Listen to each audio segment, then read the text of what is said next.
Entertainment akaba ari management irongowe n'uyu mupfasoni mubona ngaho Wema aba muri Australia ariko isi cyane ngaha mu Burundi isanzwe rirongowe na Landry Promoter.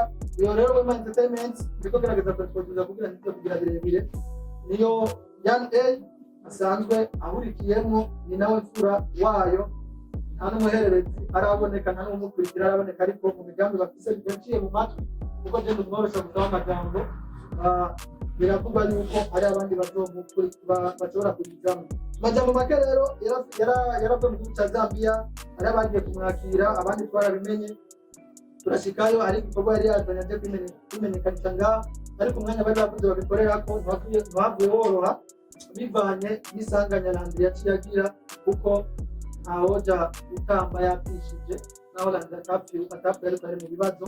Nuko rero majambo make rero no munsi naho amatara damba dukundira cyane icyo gikorwa yagira abereke umunsi ashika conference de presse ntiyakunze ngo acayigira ubwo nyene kuko ntiyari bwaronke rero cyababwira no munsi yakironse nibaza ko Landry bavuga mu majambo make ndazikumira bikoroshe.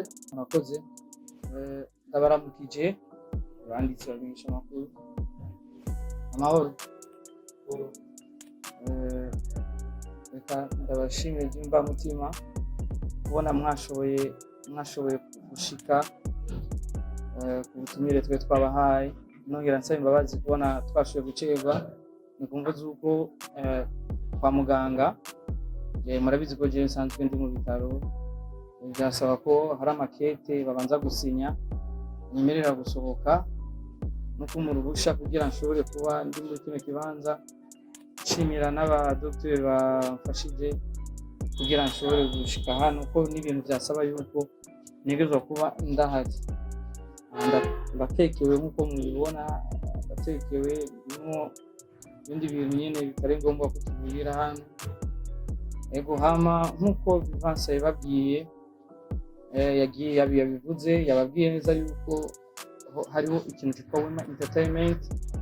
Muri Wema Entertainment akaba harimo Yan A akaba ari umuririmbyi wa mbere mushasha agiye kuboneka ndetse nk'uko mubona ngaha nk'abasanzwe ndi manager ubutaka bw'u Burundi wa Wema Entertainment tubifashijwemo n'umuvyeyi hariya nk'uko mubona hariya Wema hariya akaba ari CEO abasanzwe bari muri Australia wari umuvyeyi wacu akaba ariwe yashoboye gushinga iyo label yitwa Wema Entertainment.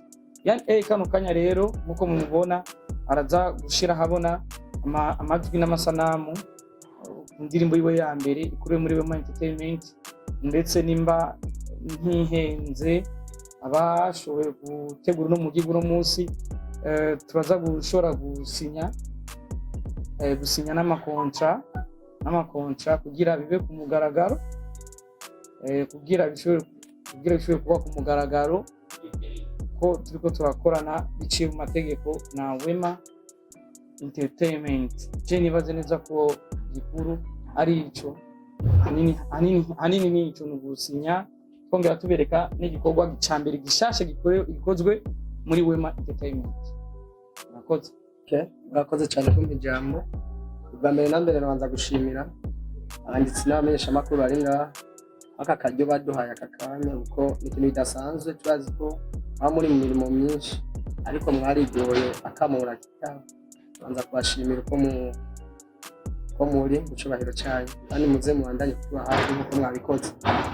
Jewe nitwa Yan A nsanzwe ndi muri byo Burundi mvuga kuvuga ikirundi yavukiye mu ntara ya Ngozi ariko ibikorwa nsanzwe ndabikorera mu gihugu cya Zambia ariko hare ibintunze n'umuziki ubu muna mwanya ariko ndafise n'utundi two usanga rimwe na rimwe nisumamo kuko umuziki nawe urumva ibirebire. Nkuko bayivuze ababene wacu Vivanse na Landry Promoter je umuririmbyi wa mbere ari muri Wema Entertainment ariko turizeye ko n'abandi bagiye kuza vuba. Wema Entertainment batayizi ni umumama asanzwe avuka mu ntara ya Rumonge bamuzi ku mazina ya Wema Ornella niwe yishinze guteza imbere ugwaruka biciye mu muziki canke mu bikorwa mvabwenge. Rero yarashoboye tunga ngaha ku butaka bw'igihugu cy'u Burundi kugira ngo Yan A aze akore ibikorwa bitandukanye n'abandi baririmbyi ndetse no ku giti canje jeje nyene. Yego niho uyu mwene wacu Landry Promoter Wema Entertainment yamugomwa mu bikorwa asanzwe akora. Turamwizera ko yohagararira ibikorwa bya Wema Entertainment bwakutaka bw'Uburundi, harimo na Ibali management. Wema Entertainment kaba yarafashe n'umwanya wo kuvuga yo kubona ko Landry Promoter bitoherera ngaha na Ibali ko ushobora gusinya contrat. Rero bari ngaha kugira ngo mwebwe abanditsi bamenyesha amakuru mumenye ko Landry Promoter tutariko dufashanya bisanzwe, ahubwo turi umuryango umwe. Rero uyu munsi ngira ngo muraza kubyibonera baza gushobora gusinya amakontra. Ikindi naco cyatumye dushika ngaha gikuru cyane ni je ngira mbanze sohore indirimbo ya mbere urukiye muri Wema Entertainment. Ndazi benshi bagiye barambaza no igikorwa cyo muri Wema Entertainment imeze gute. Rero indirimbo iriho yitwa Uruhombo. Duha impanuro twe turacari na bato amenyesha amakuru mumaze imyaka myinshi n'uburambe, ngira ngo aho mubona agakosa ni mwitinya ukuntu n'uyundi kandi ibyumviro byanyu byo dushikana kure. Yego murakoze. Kampere kibazo cyabajijwe na Perezida wamenyesha amakuru hano iwacu mu Burundi, ishyirahamwe bamenyesha amakuru ntihenze yabajije ikibazo kijanye na siziko mu nyuguti na kontra ikiringo byinshi byo gushima, ariko yabajije ikijanye na kontra ikiringo. Je nibaze neza yuko ndomenyesha amakuru wisamiriza Black FM, nkongera nkakora ku mbuga experience ndayifise kuko maze gukorana n'amashirahamwe menshi atandukanye, ndetse maze kubona bimwe mu bikunze gushikira abaririmbi canke andi marabera atandukanye hirya nino. Jewe ku bwanje, twewe ku bwacu amasezerano yo gukorana Wema Entertainment tuzokorana imyaka igera kuri 3. Iyo myaka 3 hari byinshi tuzoyikoreramwo kandi vyiza tudashobora guca dushikiriza ngaha imbere y'abamenyesha amakuru, ariko imyaka yoyo niyo. Ngire ko nishwa n'ikibazo ca mukuru wanje hariya grand frère wacu Hajo, nagomba ndakumenyesha yuko gushika no mwanya abajejwe amategeko, donc abavoka, kino kintu barakizi kuko urabizi yuko je nsanzwe mfise umunyamategeko wanje nka Maître Muvayo Jean. Kontra arayizi ku ruhande rwa Wema Entertainment, nabo basanzwe bafise umunyamategeko kugira amategeko arinze asohoka, nuko haba umwihwezo ku banyamategeko bose babiri barabiraba, barabona yuko atawibwe canke atawivye, kugira ejo canke hirya yejo bya bibazo by'amabishikira amarabera atandukanye bihave. Unashima mbere kontra yazungurutse mu bihugu bigera kuri 3, ari mu Australia n'ibindi bihugu bibiri nashoboye kuvugira ngaha muri kano kanya, ariko kontra irasiguye, iranditse neza, ndetse abanyamategeko ku mpande zose zibiri, ku ruhande rw'iwanje ndetse no ku ruhande rwa Wema Entertainment, byose baravyize babona kari auto. Ndanabibutsa kandi yuko ni brand zibiri, ko hariho Hitop TV na Wema Entertainment. Ni Wema Entertainment ije gukorana na Landry Promoter wo muri Hitop TV. Murakoze. Hama hari ikindi kijanye n'imiziki. Je nibaze neza yuko eyo cishura, ariko Wema Entertainment ni ikintu kinini, si umuziki gusa. Banze gushimira abo bene wacu amenyesha amakuru bashoboye kubaza ikibazo. Wema Entertainment muri make irafise ukuntu ibikorwa iriko irabitunganya kandi byose bimeze neza. Indirimbo tuzokora imwe gusa hama duhagarike. Indirimbo nyinshi twakoze kuva dusenga mu Burundi, kandi simwe si zibiri si zitatu si zine, harimo n'amakora.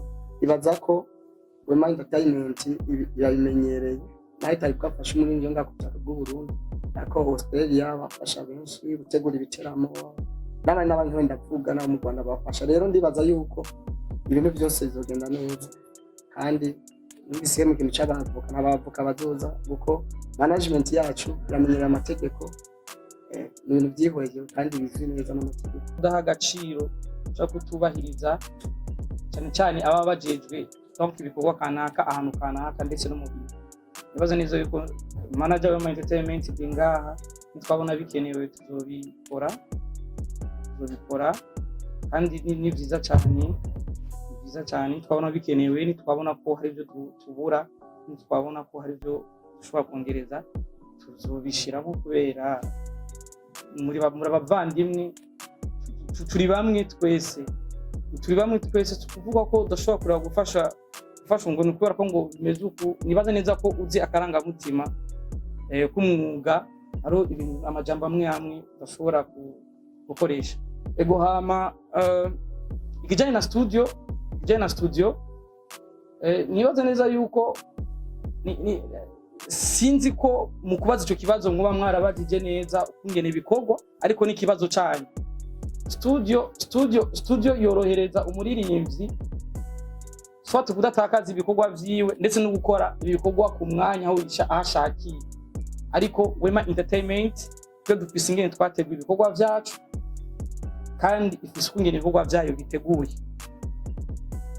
Dufise abahinyanyuzi dukorana vuba cyane tugiye kuzoshira habona, ariko gushika n'umwanya tuzobana yadukorana n'abahinyanyuzi batandukanye, ariko turafise abahinyanyuzi bari permanent bakorana na Wema Entertainment. Ibisigaye twindinganizo ya Wema Entertainment nkuko twabahamagaye no munsi so turabamenyesha. Wema Entertainment ku butaka bw'u Burundi right now, the manager wa Wema Entertainment hano ku butaka bw'u Burundi Yves Baldi akaba secrétaire. Umuririmbyi dufise gushika no mwanya tukaba dufise Yan A. Abantu tumaze kubereka mbere y'abanditse n'amesha makuru akaba arabo nyene murakoze, ariko n'abandi ni benshi ni team y'abantu benshi ariko abo tuberetse no gushika no mwanya nabo nyene murakoze. Yani umuririmbyi w'Uburundi kuva kera akiri muto, abenshi rero barabizi ko namehora akorana cyane n'abaririmbyi babakira kubera ko kandi twakoresha ingufu nyinshi, ngaho ugasanga rero kumbure rimwe na rimwe hari igihe babuze ingene bashobora gukuzwa kubera ko hariho bamwe mu kubonera ikiganiro gukora by'ubuzima ndabo content, ugasanga rero nta content babona mu PDS.